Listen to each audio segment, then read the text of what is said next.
नमस्कार, आप देख रहे हैं अपना उत्तराखंड। आपके साथ मैं हूं कंचन डोगरा नेगी। और सबसे पहले आपको बताते हैं बुलेटिन में, उत्तराखंड के मुख्यमंत्री पुष्कर सिंह धामी केदारनाथ पहुंचे हैं आज। और यहां सबसे पहले सीएम धामी बाबा केदार के दर पर मत्था टेकने पहुंचे। उनका आशीर्वाद उन्होंने लिया, पूजा अर्चना की और उसके बाद केदारनाथ में पुनर्निर्माण कार्यों का उन्होंने जायजा लिया।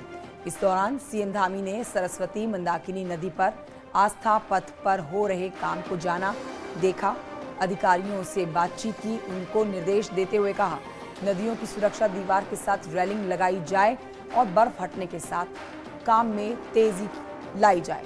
सीएम धामी ने कहा कि केदारनाथ में प्रधानमंत्री के सपनों के मुताबिक काम होना चाहिए।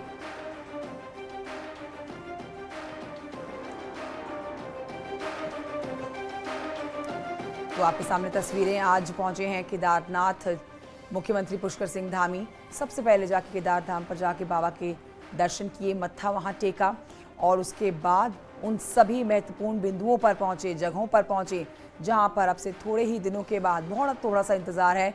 श्रद्धालु पहुंचेंगे। यहाँ पर लंबी चौड़ी लिस्ट है, लाख से ऊपर लोगों ने रजिस्ट्रेशन कराया है चारधाम यात्रा के लिए, जिसकी बस शुरुआत कुछ दिनों के बाद होगी। और इसीलिए एक एक काम को बारीकी से जाना, प्रधानमंत्री के सपनों के मुताबिक काम हो, ये निर्देश दिए गए हैं अधिकारियों को मुख्यमंत्री के द्वारा। केदार धाम में सीएम धामी कालीमठ भी पहुंचे। यहां पर सीएम धामी ने मां काली की पूजा अर्चना की है और प्रदेश के लिए सुख समृद्धि की कामना की है। तस्वीरें पूजा अर्चना के दौरान की।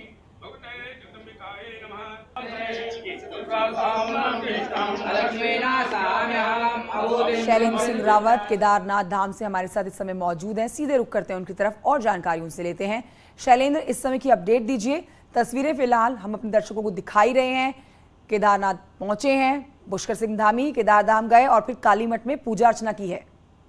जी बिल्कुल, मैं आपको बताना चाहूंगा कि आज जो है सीएम पुष्कर सिंह धामी सबसे पहले सुबह जो है केदारनाथ धाम पहुंचे, जहां उन्होंने जो है पुनर्निर्माण कार्यों का निरीक्षण किया। बारीकी से जो है उसका स्थलीय निरीक्षण करने के बाद अधिकारियों को दिशा निर्देश दिए, कार्य में तेजी लाने के दिशा निर्देश दिए। और सबसे बड़ी बात जो सीएम ने कही कि अधिकारियों को कि जो है मजदूरों की संख्या बढ़ाई जाए, ताकि जो है जो पुनर्निर्माण कार्य हैं उनमें और तेजी आए, क्योंकि पीएम लगातार जो पुनर्निर्माण कार्य हैं उनकी मॉनिटरिंग करते हैं।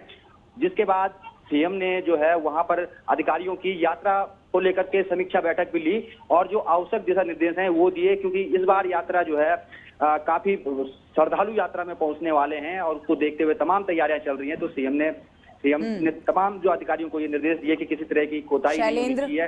प्रधानमंत्री के सपनों को पूरा करने वाले काम किए जा रहे हैं, क्या उस तरह से तैयारियां आपको लग रही हैं होती हुई? और क्या इस बार अधिकारियों के ऊपर फटकार लगाते हुए उनके ऊपर बरसते हुए तो नजर नहीं आ रहे हैं पुष्कर सिंह धामी? क्योंकि पिछली बार जितने भी मंत्री नेता पहुंचे हैं तैयारियों को जायजा लेने के लिए, उन्होंने अधिकारियों को जमकर फटकार ही लगाई है। जी बिल्कुल, मैं आपको बताना चाहूंगा कि हाल ही में जो है रुद्रप्रयाग के जिलाधिकारी भी चेंज हुए हैं। प्रशासन के लिए भी एक बड़ी चुनौती है कि जो आने वाली बड़ी संख्या तीर्थयात्रियों की है उनको किस तरह से जो है अच्छी से अच्छी सेवाएं केदारनाथ में दी जाएं। बड़ा मुश्किल ये टास्क है, क्योंकि बड़ी 2 साल बाद यात्रा खुल रही है और केदारनाथ में पूरी तैयारियां उस हिसाब से करनी है। वहाँ पे जो है बर्फबारी के बाद जो है तमाम नुकसान जो होता है उसकी भरपाई की जाती है। रास्तों में शौचालय बनाए जाते हैं, रास्तों में जहाँ पे टूट फूट उसकी मरम्मत की जाती है। और उसके साथ ही जो सड़क मार्ग हैं वहां पर भी तमाम शौचालय बनाए जाते हैं। लेकिन अभी तैयारियां जो है वो भी नाकाफी दिख रही है। हालांकि अभी कुछ समय है प्रशासन के पास कि वो उन तैयारियों में जो कमियां हैं उनको दुरुस्त करे। सीएम ने यही दिशा निर्देश अधिकारियों को दिए हैं कि किसी तरह की शिकायतें आने वाले समय में तीर्थयात्रियों की नहीं होनी चाहिए। जी शैलेंद्र, आगे अब क्या कार्यक्रम रहने वाला है मुख्यमंत्री का? आज कितना लंबा समय और वहां बिताने वाले हैं? जी बिल्कुल, मैं आपको बताना चाहूंगा, सीएम उसके बाद जो है कालीमठ मंदिर पहुंचे, जहां उन्होंने मां काली की पूजा अर्चना की, आरती की और उसके बाद जो है यहाँ पर स्थानीय ग्रामीणों से थोड़ी मुलाकात भी उन्होंने की। वहां पे कुछ कामों के उन्होंने जो उनकी मांग थी उस पर आश्वासन भी दिया और उसके बाद सीएम देहरादून के लिए निकल चुके हैं। शैलेंद्र, देखिए, पूरे प्रदेश को संभालना और सुचारू तरीके से, सही तरीके से चारधाम यात्रा को करना, ये वहां के प्रदेश के मुख्यमंत्री के लिए बहुत बड़ा चैलेंज होता है और इसी चैलेंज को पूरा करते हुए पुष्कर सिंह धामी भी देखे जा रहे हैं। फिलहाल की जानकारी के लिए आपका बहुत शुक्रिया शैलेंद्र। देहरादून से खबर, जहां पर आज स्वास्थ्य मंत्री धन सिंह रावत कोविड के हालात पर मीटिंग करने वाले हैं। स्वास्थ्य विभाग के अफसरों के साथ स्वास्थ्य मंत्री ये मीटिंग करेंगे। शाम के 5 बजे स्वास्थ्य निदेशालय में कोविड के हालात पर मीटिंग होने वाली है। तो कोविड के मद्देनजर देखिए जिस तरह से पैर पसार रहा है कोविड, उसी को लेकर मीटिंग होगी आज शाम के 5 बजे। दीपांकर भट्ट हमारे साथ और जानकारी के साथ जुड़े हैं इस खबर पर। दीपांकर, शाम के 5 बजे मीटिंग होने वाली है, क्या महत्वपूर्ण बिंदु रहेंगे चर्चा के इस मीटिंग में? बिल्कुल रंजन, सबसे बड़ी बात यह है कि जो धामी सरकार का दूसरा कार्यकाल है, अब जिस तरह कोविड के केसेस बढ़े हैं तो स्वास्थ्य विभाग की जिम्मेदारी यहाँ पर धन सिंह रावत के पास है। तो ऐसे में जब कोविड के केसेस में बढ़ोतरी हुई, खासकर दिल्ली एनसीआर के इलाके में जहाँ से बड़ी संख्या में टूरिस्ट उत्तराखंड पहुंचते हैं या आना जाना है लोगों का, तो कोविड के केसेस न बढ़े देवभूमि में, क्योंकि यात्रा सीजन अब शुरू होने वाला है। तमाम यात्री यहाँ पर आएंगे, किस तरीके से वहां पर प्रोटोकॉल का पालन किया जाए। स्कूल्स अभी ओपन है, अभी स्कूल्स में समर वेकेशन नहीं हुआ है, तो स्कूल्स में किस तरीके से प्रोटोकॉल को फॉलो करवाया जाए, क्योंकि शिक्षा मंत्री और उच्च शिक्षा मंत्री भी धन सिंह रावत है। तो दोनों विभागों में किस तरीके से कोऑर्डिनेशन होगा, स्कूल्स को बंद किया जाए ना किया जाए, क्या फैसले लिए जाए, इस सबको लेकर आज चर्चा होगी बैठक में। ठीक है, शुक्रिया आपका दीपांकर जानकारी के लिए। तो आज शाम को ये होगी मीटिंग जिस पर कई बिंदु, कई महत्वपूर्ण मुद्दों के ऊपर बातचीत होने वाली है। देखिए एक बार कोविड फिर से जो बढ़ रहा है, हालांकि 10th 12th एग्जाम स्टार्ट हो गए हैं बच्चों के और तमाम गाइडलाइंस को फॉलो करते हुए ही एग्जाम्स बच्चों के दिलाए जा रहे हैं। कोविड की चौथी लहर की हम बात कर रहे हैं जिसकी आहट के बीच में हर कोई चिंतित है, लेकिन इस बीच सरकार के एक फैसले ने सबको हैरान कर डाला है। आखिर क्या है वो फैसला, देखिए इस रिपोर्ट में। थोड़ी सी राहत के बाद एक बार फिर कोरोना का खौफ सताने लगा है और इस सब के बीच सरकार ने हल्द्वानी में डीआरडीओ द्वारा बनाए गए कुमाऊं के इस सबसे बड़े कोविड हॉस्पिटल को बंद करने का फैसला लिया है और अधिकारी आने वाले चैलेंज के लिए वैकल्पिक व्यवस्था तलाशने लगे हैं। देखिए, जिस तरीके से आप देख रहे हैं अभी इस बीच को समाचार मिलने लग गए हैं कि कोविड केसों में वृद्धि हो रही है, तो उसको लेकर सबसे पहले तो वैक्सीनेशन पे ज़्यादा जोर दिया जा रहा है कि जिसमें जो बच्चों का वैक्सीनेशन होना है उसको पूरा कराया जाए। दरअसल डीआरडीओ ने कोरोना की दूसरी लहर के बाद 300 बेड का कोविड हॉस्पिटल बनाया था, लेकिन आने वाली कोरोना की संभावित लहर के बीच अस्थायी अस्पताल को बंद करने के फैसले से लोग चिंतित हैं। जो कोविड का हॉस्पिटल जो बना हुआ है, डीआरडीओ ने बनाया है, ये हॉस्पिटल बहुत पैसों का बना हुआ है, इसको सरकार को नहीं हटाना चाहिए, क्योंकि जिस हिसाब से अभी कोविड के केस बढ़ रहे हैं इसकी अभी जरूरत पड़ेगी। इस अस्थायी अस्पताल को बंद करने के फैसले से सुशीला तिवारी अस्पताल में दबाव बढ़ना तय है। जाहिर है अगर कोरोना के मामले बढ़े तो अस्पताल में दूसरी बीमारियों की ओपीडी प्रभावित होगी। ऐसे में लोगों की चिंता वाजिब है। हल्द्वानी से न्यूज़ 18 के लिए शैलेंद्र नेगी की रिपोर्ट। और आइए इस वक्त की बड़ी खबर आपको बताते हैं। हरिद्वार से आती हुई बड़ी खबर, एसडीएम लक्सर की गाड़ी पर हुआ है एक्सीडेंट। एसडीएम लक्सर की गाड़ी का हुआ है एक्सीडेंट और एसडीएम लक्सर संगीता कन्नौजिया की गाड़ी एक्सीडेंट हुई है इस गाड़ी का, और गाड़ी की ट्रक से आमने सामने की टक्कर। हादसे में ड्राइवर की मौके पर हुई मौत। अस्पताल में चल रहा एसडीएम का इलाज जारी। एसडीएम संगीता कन्नौजिया की हालत गंभीर, गनर को भी आई गंभीर चोट। भर्ती रुड़की लक्सर मार्ग पर हुआ बड़ा हादसा। हमारी एसडीएम लक्सर संगीता कनौजिया जी की गाड़ी का एक्सीडेंट हो गया है और ये लंडौरा के पास हुआ है। कोई बड़ा ट्रॉला था और वो खाली ट्रॉला था, कोई सामान उतार के कहीं से जा रहा था, वहीं पर ये एक्सीडेंट हुआ। ड्राइवर की ऑन द स्पॉट दुखद मृत्यु हो गई और उनको तत्काल यहाँ पर लाया गया है विनय विशाल हॉस्पिटल में। अभी इनका सीटी स्कैन और भी जो एग्जामिनेशंस होते हैं वो चल रहे हैं, तो उसके बाद ही हम बता पाएंगे कि क्या स्थिति है। फिलहाल शी इज़ रिस्पॉन्ड कर रही हैं।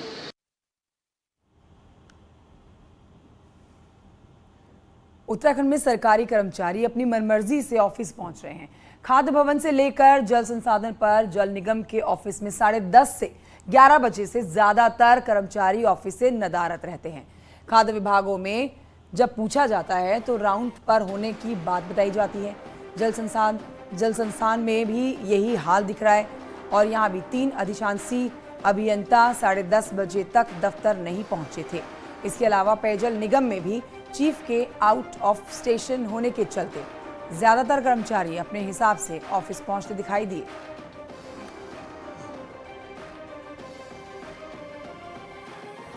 साढ़े 10 से ज़्यादा का वक्त हो चुका है, लेकिन जल संस्थान जिसकी इस गर्मियों के सीज़न में सबसे ज़्यादा डिमांड है, क्योंकि लोगों को समस्याएं हो रही हैं पानी की।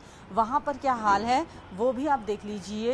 ये देखिए, इंजीनियर आशीष भट्ट जो है वो अभी तक अपने ऑफिस में नहीं पहुँचे हैं, ये तस्वीर है। इसके अलावा जो दूसरे इंजीनियर हैं राघवेंद्र डोभाल, वो भी अभी तक अपने ऑफिस में नहीं पहुँचे हैं। अधिशासी अभियंता मोनिका वर्मा वो भी यहाँ अपने ऑफिस में अभी तक नहीं पहुँची हैं। ये हाल तब है जब मुख्यमंत्री साफ तौर पर कहते हैं कि समय पर अधिकारी पहुँचे और अपने फ़ोन को वो ऑन रखें, तब ये हाल है कि अधिकारी से लेकर कर्मचारी तक समय पर नहीं पहुंच रहे हैं। और आप इसका अंदाज़ा इस बात से भी लगा सकते हैं कि जब अधिकारी ही समय पर नहीं पहुंच रहे हैं तो कर्मचारी क्या यहाँ पर समय पर पहुंचेंगे। सीबीएसई के टर्म 2 के बोर्ड एग्जाम्स आज से शुरू हो गए हैं, जिसपे आपको बताएं कि एनईपी यानी कि नेशनल एजुकेशन पॉलिसी के तहत हो रहे एग्जाम्स में स्टूडेंट्स को एक्साइटमेंट के साथ साथ टेंशन हो रही है। वहीं आईएससी बोर्ड के भी आज से एग्जाम शुरू हो रहे हैं और कोविड प्रोटोकॉल को देखते हुए सिटिंग अरेंजमेंट में कुछ बदलाव किए गए हैं। 18 स्टूडेंट्स ही एक क्लास में एग्जाम देने के लिए कहे गए हैं। साथ ही कोविड प्रोटोकॉल का पूरी तरह से पालन किया जा रहा है। प्रिपरेशन तो पूरी है, बस थोड़ा कॉन्फिडेंस भी, थोड़ा नर्वस भी है कि छूट वूट ना जाए, कुछ ऐसा हो ना जाए, कहीं कोई बिना पढ़ा हुआ ना क्वेश्चन आ जाए, कोई दिक्कत उसमें भी है थोड़ी। मतलब थोड़ा तो टेंशन होनी चाहिए, मतलब अगर एग्जाम है सिंसियर तो उसमें होना ही चाहिए थोड़ा। हरिद्वार के हरकी पैड़ी से खबर, जहां पर एनजीटी ने प्लास्टिक के बैन और सिंगल यूज प्लास्टिक की बिक्री पर रोक लगाई है। बावजूद इसके धड़ल्ले से बिक्री हो रही है, लेकिन अब नगर निगम में इसका विकल्प तैयार किया गया है। हरिद्वार नगर निगम ने हरकी पैड़ी और दूसरे गंगा घाटों पर प्लास्टिक कैन का विकल्प तैयार कर लिया है। इसके लिए महिला स्वयं सहायता समूह कांच, स्टील और बांस की बोतल तैयार कर रही हैं। इसे हरकी पैड़ी समेत दूसरे गंगा घाटों पर बेचा जाएगा। इसमें यात्री अपने साथ गंगा जल भर के ले जा सकते हैं। जूट की बॉटल्स हैं और बैम्बू की बॉटल्स हैं या स्टील बॉटल है, इन सब चीज़ों को जो लगाना चाह रहे हैं हरकी पौड़ी पे, ये सर की एक बहुत बड़ी पहल है। इससे इन सब महिलाओं को रोजगार मिलेगा। अगर ये ऑप्शन आए हैं जो भी कांच की और बांस की, जो गंगा जली स्टील की देंगे तो बहुत बेहतर है हमारे लिए। जब प्लास्टिक की होगी नहीं तो हम बेचेंगे भी नहीं। जल्द ही महिला समूहों द्वारा तैयार किए जा रहे उत्पादों की बिक्री शुरू कर दी जाएगी और मांग बढ़ने पर इनका उत्पादन बढ़ाया जाएगा। उम्मीद है कि श्रद्धालु भी इन्हीं उत्पादों में गंगा जल लेकर लौटेंगे। और उनके थ्रू हम लोगों ने जूट की और ग्लासेस की और अपना बैम्बू की बोतल बनाई है। उसके अलावा इनकी तरह सेल्फ मेड चटाइयाँ भी उपलब्ध कराई गई, जिसके नमूने आज हम लोगों ने लिए हैं। अगर नगर निगम की योजना सही ढंग से लागू हुई तो गंगा घाटों पर प्लास्टिक से होने वाली गंदगी जरूर कम हो जाएगी। साथ ही महिला समूहों का कारोबार भी चल निकलेगा। न्यूज 18 के लिए हरिद्वार से पुलकेश शुक्ला की रिपोर्ट। खबर बागेश्वर से, जहां पर जंगल की आग आबादी में पहुंचने से सिमार गांव में आग से 11 गौशालाएं और उसमें रखा चारा जलकर राख हो गया है। वहीं आपको बताएं कि ग्रामीणों को लाखों का नुकसान हुआ है। आग की चपेट में आने से काफी नुकसान हुआ। आग की लपटें इतनी भयावह थी कि ग्रामीण काफी कोशिशों के बावजूद उसे कंट्रोल नहीं कर पाए। ग्रामीणों ने आनन फानन में फायर सर्विस को इसकी सूचना दी। फायर सर्विस और ग्रामीणों ने 2 घंटे मेहनत की, जिसके बाद आग बुझ पाई। गनीमत रही कि हादसे में कोई जनहानि नहीं हुई।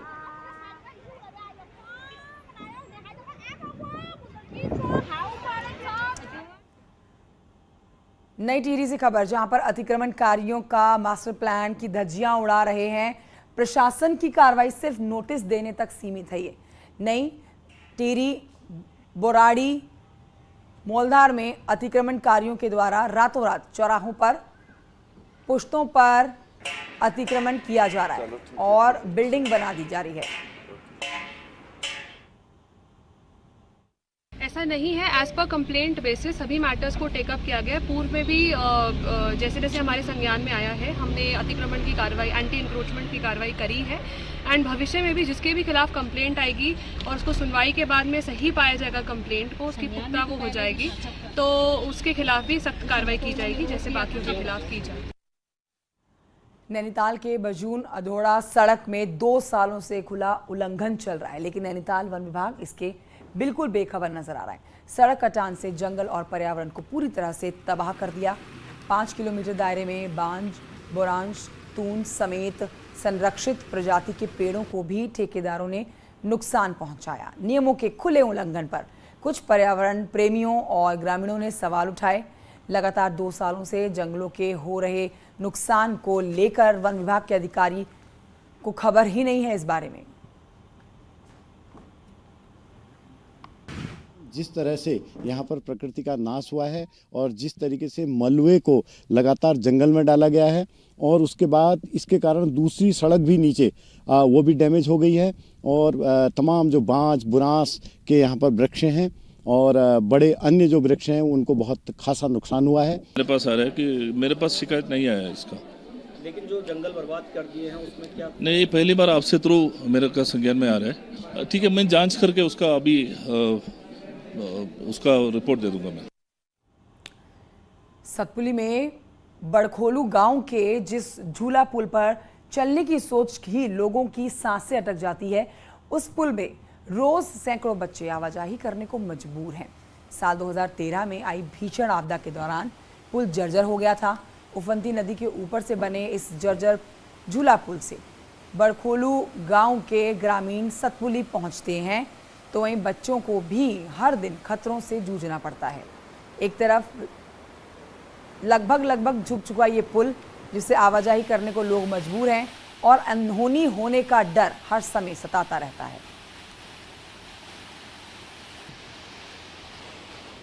बहुत कितने सालों से बोल रहे हैं हम कि हमारे लिए पुल लाओ। स्कूल के बच्चे टीचर सब परेशान होते हैं यहाँ जाने में। इंटर कॉलेज में टीचर आ ही नहीं पाते, फिर भी आते हैं अपनी जान उसको करके। आप लोगों के लिए भी दिक्कत रहती है? बहुत सामान लाने में बहुत दिक्कत रहती है। अब आपको बताते हैं 8 मई को प्रातःकालीन ठीक 6:15 पर भगवान बद्री विशाल के कपाट ग्रीष्मकाल के लिए खुल रहे हैं, जिसको लेकर बद्रीनाथ धाम में विशेष तैयारियां चल रही हैं। भगवान बद्री विशाल के मंदिर को रंग रोगन करके और सुंदर बनाया गया है। साथ ही जल्द बद्रीनाथ धाम में बिजली, पानी, स्वास्थ्य, साफ सफाई और पूरी तरह से चाक चौबंद सुरक्षा व्यवस्था की जाएगी। वर्ष तक बद्रीनाथ धाम की यात्रा कोरोना की वजह से प्रभावित रही, लेकिन इस बार यात्रा चलने की पूरी संभावना है। एक सप्ताह पहले ही बद्रीनाथ गया था और सरकार, केंद्र सरकार और राज्य सरकार के दिशा निर्देशन के हिसाब से और मंदिर समिति जिस हिसाब से अभी वर्तमान में काम कर रही है, 1 माह पहले ही मंदिर समिति बद्रीनाथ धाम पहुंच चुकी है। रंग रोहन, टाइल्स, विद्युत, पानी, सबकी व्यवस्थाएं सुचारू रूप से प्रारंभ हो चुकी है और बीआरओ ने भी सड़क बद्रीनाथ तक सुचारू कर दी गई है और इस बार लोगों में काफ़ी उत्साह है बद्रीनाथ धाम को लेकर। एक छोटे से ब्रेक के लिए रुकना होगा, जल्द लौट रहे हैं।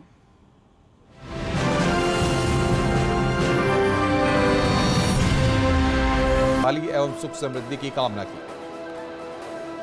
बागेश्वर में आपदा मित्र प्रशिक्षण कार्यक्रम के तहत छात्रों ने देवकी लघु वाटिका का भ्रमण किया और पेड़ पौधों के औषधीय गुणों के साथ ही पर्यावरण के बारे में जाना।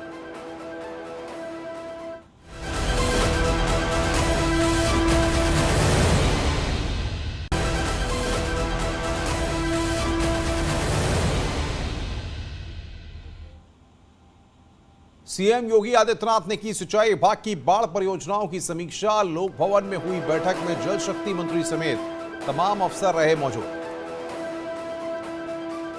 पीएम मोदी कल शिवगिरी तीर्थ यात्रा की 90वीं वर्षगांठ पर कार्यक्रम को करेंगे संबोधित।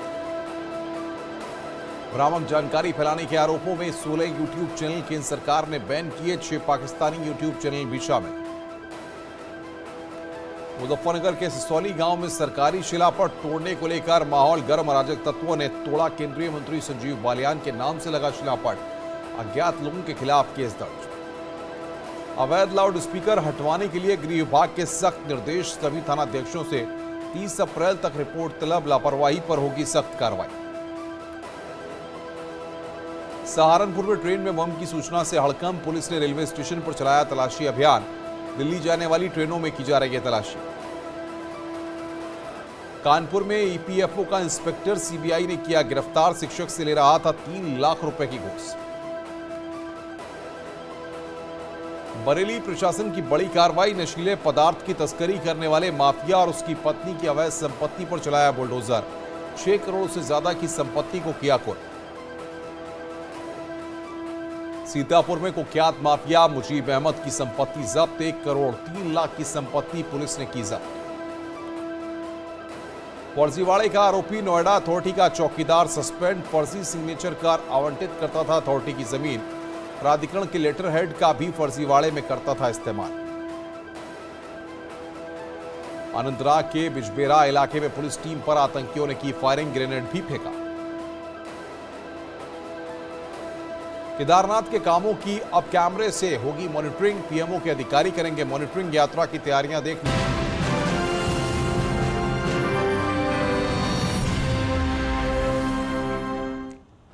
नेपाल ने अपने नागरिकों के लिए एक बार फिर से भारत से रास्ता देने की मांग की है। पिथौरागढ़ की धारचूला तहसील प्रशासन को नेपाली प्रशासन ने छांगरू और तिंकर में रहने वालों को वापसी के लिए रास्ता देने की मांग भारत से की। असल में ये दोनों नेपाली गांव इंडिया बॉर्डर से सटे हैं, लेकिन गांव तक जाने के लिए नेपाल की तरह रास्ता यहाँ नेपाल की तरफ से नहीं है। उच्च हिमालयी इलाकों में बसे इन गाँव के निवासी इन दिनों फिलहाल निचले इलाकों से ऊपर के इलाकों की तरफ माइग्रेशन करते हैं और भारतीय प्रशासन का कहना है यहाँ पर कि नियमों के तहत नेपाली नागरिकों को रास्ता दिया जाएगा। इस संबंध में एसडीएम से जो रिपोर्ट ली गई है उनके द्वारा ये कहा गया है कि कोई कॉरेस्पॉन्डेंस उन तक भेजा गया है नेपाली एडमिनिस्ट्रेशन की तरफ से। तो जो ट्रेडिशनली उन्हें माइग्रेशन के लिए छांगरू और तिंकर जाने की जो परमिशंस दी जाती थी, तो रूल्स को फॉलो करते हुए उसी तरीके से प्रोसेस को अडॉप्ट किया जाएगा। और अब आपको बताते हैं, उत्तराखंड में फ्री राशन बांटना राशन डीलर्स के लिए आफत बन गया है। हालात ये हैं कि अब तक कई दुकानदारों ने लाइसेंस सरेंडर कर दिया है और सरकारी रास्ता जो है सस्ता गल्ला की तरफ दुकान से मोह भंग हो गया है इनका। रिपोर्ट देखिए। राज्य में 9000 से ज्यादा सरकारी राशन की दुकानें हैं, जिनमें से करीब 1300 दुकानें कॉमन सर्विस सेंटर्स में तब्दील हो चुकी हैं, जहां राशन के साथ बाकी काम भी हो रहे हैं। वजह सिर्फ यही है कि राशन की दुकान से काम नहीं चल रहा। राशन डीलर्स का कहना है कि सरकारी राशन बांटने में उन्हें कोई प्रॉफिट नहीं होता, कमीशन बढ़ाया नहीं जाता और चीनी दाल जैसे मुनाफे वाले आइटम अब बांटे नहीं जाते। अब कमीशन कम है, मार्जिन कम है। तीसरी बात है कि जो राशन तोलने वाला उसे भी हमें देना ही पड़ेगा, कोई फ्री में तो काम करेगा नहीं। किसी की दुकान है वो किराए पे है तो वो उस हिसाब से कमीशन नहीं है। गवर्नमेंट को कुछ करना चाहिए तो हमें तनख्वाह कर दे। राशन डीलर्स की मुख्य समस्या राशन देने की प्रोसेस ऑनलाइन होना है। सरकार का दावा है कि ऑनलाइन प्रक्रिया से कालाबाजारी कम हुई है, लेकिन दूसरी तरफ ये भी सच है कि कई दुकानदार डिजिटल सिस्टम को समझ नहीं पा रहे। दुकानदार के पास काम तो बहुत है काम करने के लिए, और कुछ ऐसे दुकानदार भी हैं जो थोड़े से बुजुर्ग भी हो गए हैं और इन चीज़ों के हैबिचुअल नहीं है, तो वो शायद इस बात को कह रहे हो, लेकिन उनके लिए भी ये है कि उनको हम ट्रेनिंग दे रहे हैं लगातार। खाद्य विभाग भी मानता है कि राशन डीलर्स के पास इनकम के साधन कम हैं, इसलिए उन्हें कॉमन सर्विस सेंटर में बदला जा रहा है। लेकिन इसके बाद भी लगातार राशन डीलर्स का लाइसेंस सरेंडर करना विभाग के लिए चिंता का विषय बना हुआ है। न्यूज़ 18 के लिए देहरादून से भारती सकलानी की रिपोर्ट। वक्त एक छोटे से ब्रेक है, लेकिन ब्रेक पर जाने से पहले पहाड़ टॉप 10 देखिए।